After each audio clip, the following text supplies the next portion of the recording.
중국 경제가 별로 좋지 않습니다. 미국과 무역 전쟁으로 침체 조짐까지 보이고 있는데요. 이런 분위기를 반전시키기 위한 중국만의 세뱃돈 경제가 있다고 합니다. 세뱃돈 경제 어떤 건지 베이징 연결해 알아보겠습니다. 강민수 특파원, 세뱃돈 경제라면 말 그대로 설 연휴 때 세뱃돈 주고받는 이걸 얘기하는 건가요? 그렇습니다. 우리 설에 해당하는 게 중국의 춘절인데요. 중국에서는 이때 복이라고 쓰여있는 봉투에 세뱃돈을 담아서 주고받는 풍습이 있습니다. 우리와 좀 비슷하죠.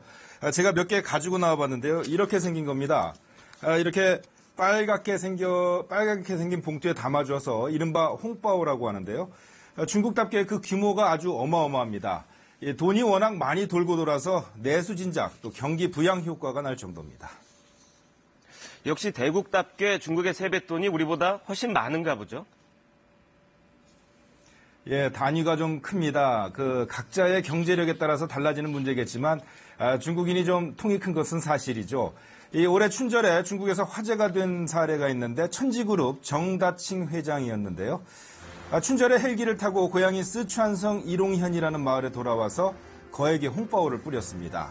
75세 이상 어르신들을 위해서 학교 운동장에 잔치상을 차리고 여기에서 중국 돈 1,200만 위안, 우리 돈으로 무려 20억 원가량의 홍바오를 나눠준 겁니다.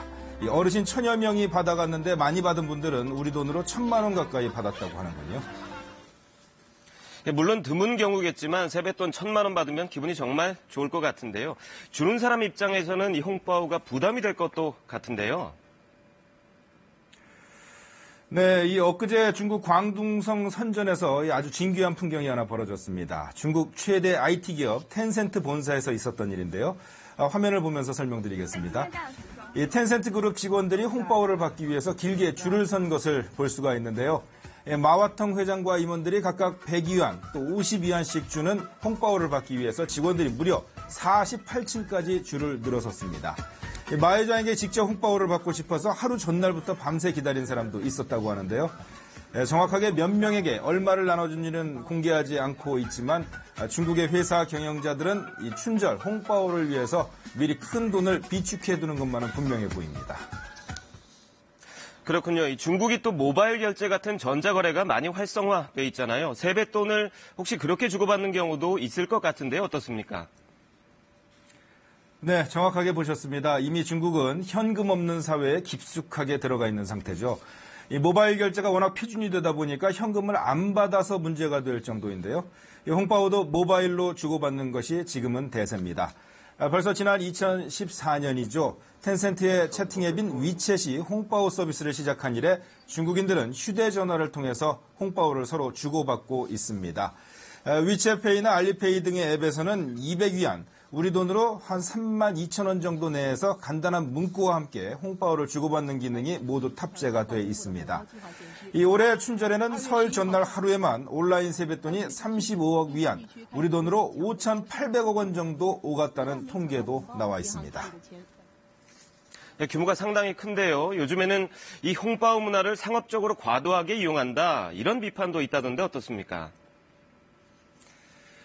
네, 텐센트와 알리바바 또 바이두 등 중국의 인터넷 IT 기업들 간의 이 홍바오 마케팅 전쟁이 아주 볼만합니다.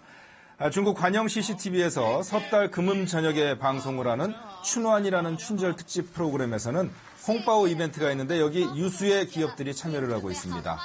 중국 인터넷 포털 바이두는 여기서 우리 돈으로 1,600억 원이 넘는 홍바오를 시청자들에게 뿌렸고요. 알리바바의 알리페이는 한자로 복자를 스캔하면 추첨을 통해서 1인당 최대 850만 원의 홍바오를 지급하는 이벤트를 기획해서 대성공을 거뒀습니다. 약 10억 명에 육박하는 중국의 거대한 전자상거래 시장을 조금이라도 더 장악하기 위해서 현금이나 마찬가지인 홍바오를 뿌려가며 아주 치열한 경쟁을 벌이고 있는 건데요. 일각에서는 전통을 과도하게 상업화하는 것 아니냐는 비판도 나오고 있는 실정입니다. 이 중국 시장은 포기할 수 없는 거대 시장이지 않습니까? 이 홍바오 문화를 우리도 어떻게 좀 이용할 수 있을 것 같은데 어떻습니까? 네, 우리의 카카오톡에 해당하는 중국의 웨이신을 통해서 올해 춘제 기간 홍바오를 주고받은 사람이 무려 8억 명을 넘어선 것으로 집계가 되고 있습니다. 이런 수치는 작년에 비해서도 7% 이상 늘어난 건데요. 이런 추세라면 조만간 거의 모든 중국인 그리고 중화권으로 이런 문화가 확산될 가능성이 있습니다. 게다가 이제는 춘절뿐만 아니라 청명절, 중추절, 어린이날 등 이 홍바오를 주고받는 날이 점점 늘어나는 추세입니다. 우리 기업들도 이런 중국의 소비 경향 변화에 주목해서 전략적인 마케팅을 할 필요가 있어 보입니다. 지금까지 베이징에서 전해드렸습니다.